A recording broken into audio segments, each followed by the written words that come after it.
d'abord, Québec recule sur sa réforme du régime forestier. Le premier ministre a décidé de retirer son projet de loi 97 qui a soulevé de nombreuses critiques chez les scientifiques, dans l'industrie et aussi, bien sûr, chez les Premières Nations. Jean-François, donc, François Legault affirme qu'il veut notamment consulter davantage les communautés autochtones. Oui, parce que c'est de leur côté qu'il y a eu la plus grande opposition à ce projet de loi 97. Il y a eu des manifestations, des blocages également en Haute-Mauricie, au Saguenay, Lac-Saint-Jean.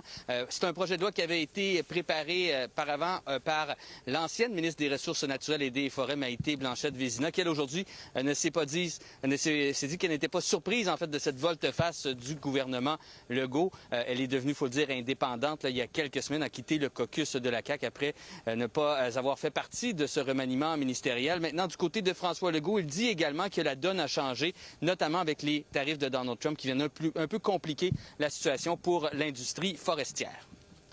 Il faut se rendre compte que le monde a changé. Quand on a commencé puis quand on a déposé le projet de loi, il y avait 14 de tarifs. On est rendu à 35 de tarifs. Il y a une situation aussi qui est différente d'une région à l'autre. C'est pas la même situation quand je suis en Abitibi, quand je suis en Gaspésie ou quand je suis en Outaouais.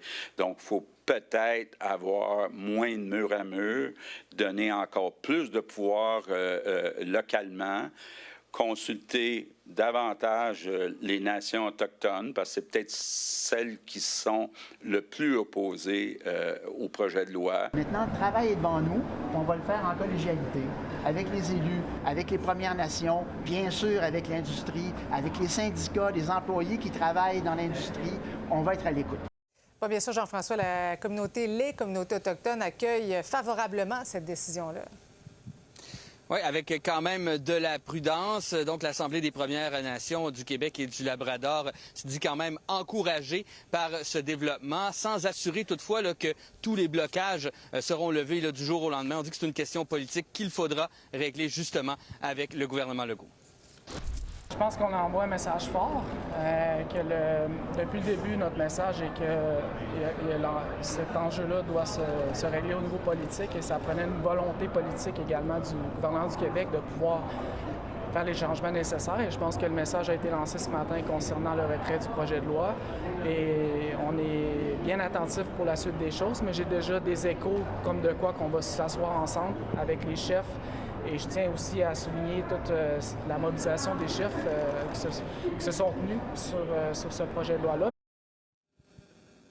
Et Marie-Christine, je suis à Gatineau en ce moment. En fait, c'est ici que le premier ministre a fait son point de presse cet après-midi. Il a inauguré cette maison des aînés derrière moi. On est à Gatineau parce que demain, c'est ici qu'aura lieu la réunion du conseil précessionnel de la CAQ, mais également le congrès de la CAQ qui va s'amorcer samedi et se terminer dimanche. Donc, grosse fin de semaine de politique ici à Gatineau. Bon week-end, Jean-François.